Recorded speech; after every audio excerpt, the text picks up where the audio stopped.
ओहो दाइ हजुरको त कपाल फुलेछ नि त अब त बुढेसकालको लागि सोच्ने बेला आयो जस्तो लाग्दैन दाइ यार कपाल पनि फुल्यो घरमा छोराको पढाइको टेन्सन घर खर्चको टेन्सन रिटायरमेन्ट लाइफ सोच्न त धेरै सोच्छु यत्रो वर्ष जागिर गर्यो लगानी र बचत भने लगभग शून्य नै छ यार है यो त हामी सबैको समस्या हो नि दाजु तर मैले चाहिँ एसआइपी गरिसकेँ दाजु एसआइपी यो एसआइपी भनेको चाहिँ के हो नि यसले के काम गर्छ एसआइपी भनेको हेर्नुहोस् दाजु म बरु हामी बसेर कुरा गरौँ न दाजु ल दाजु यतै बसेर कुरा गरौँ न दाजु एसआइपी भनेको सिस्टमेटिक इन्भेस्टमेन्ट प्लान हो जहाँ तपाईँले मिनिमम 1000 बाट चाहिँ रेगुलर बेसिसमा इन्भेस्ट गर्दै जानुहुन्छ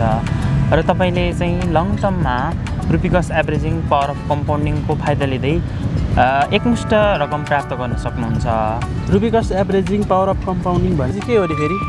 पावर अफ कम्पाउन्डिङ भनेको तपाईँले रेगुलर इन्भेस्टमेन्ट गर्दै जाँदाखेरि रिटर्न केही न केही प्राप्त गर्नुहुन्छ त्यो रिटर्नलाई फेरि इन्भेस्टमेन्ट गरेर चाहिँ फेरि रिटर्न प्राप्त गर्ने माध्यम अथवा त्यो इकोसिस्टमलाई पावर अफ कम्पाउन्डिङ भन्छ र अर्को भनेको जुन तपाईँले रुपिकस एभरेजिङको कुरा गर्नुभयो त्यसमा चाहिँ तपाईँले लङ टर्ममा इन्भेस्टमेन्ट गर्दै जाँदाखेरि डिफ्रेन्ट प्राइसमा इन्भेस्टमेन्ट गर्नुहुन्छ र डिफ्रेन्ट प्राइसमा इन्भेस्टमेन्ट गर्दाखेरि कस्ट एभरेज हुन्छ भन्ने हामीले बुझ्न सक्छौँ यसले चाहिँ रिटायरमेन्ट लाइफलाई के फाइदा दिन्छ त एसआइपीमा धेरै फाइदाहरू छ जहाँ तपाईँले चाहिँ आफ्नो बजेट अनुसारको चाहिँ अमाउन्ट इन्भेस्टमेन्ट गर्दै जान सक्नुहुन्छ र समयसँगै इन्भेस्टमेन्ट अमाउन्ट बढ्दै जान्छ र अर्को महत्त्वपूर्ण कुरा भनेको तपाईँले रिटायरमेन्ट लाइफमा चाहिँ रेगुलर इन्कमको सुनिश्चितता रहन्छ यो त साह्रै नै उपयोगी सुनिन्छ त एसआइपी सुरु गर्न धेरै रकम चाहिन्छ होला नि त दाजु कहाँ धेरै रकम तपाईँले मिनिमम 1000 बाटै गर्न सक्नुहुन्छ सँगसँगै योभन्दा पनि अर्को महत्त्वपूर्ण कुरा भनेको चाहिँ तपाईँले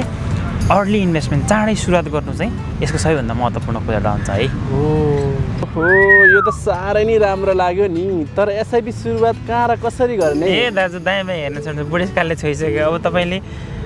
मैले चाहिँ कुमारी क्यापिटलमा सुरुवात गरिसकेको छु तपाईँलाई पनि म त्यहीँ सुरुवात गर्न सल्लाह दिन्छु र यो सुरुवात गर्नको लागि तपाईँले अनलाइनबाट र कुमारी क्यापिटलको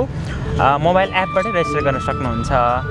ओहो यो त निकै सरल र उपयोगी रहेछ नि म आजै गएर एसआइपी स्टार्ट गर्छु र स्यालेरीबाट बचेको थोरै थोरै लगानी गर्दै जान्छु यो त राम्रो सोच हो नि दाजु अब तपाईँले यो तपाईँको कपाल फुल्ने चिन्ता मात्रै लिनुहोस् तपाईँको भविष्यको चिन्ता एसआइपीले लिन्छ र दाजु अब हामी जानु पर्ला थुप्रै भयो निस्किएको है जाउँ है ल जाउँ दाजु ओके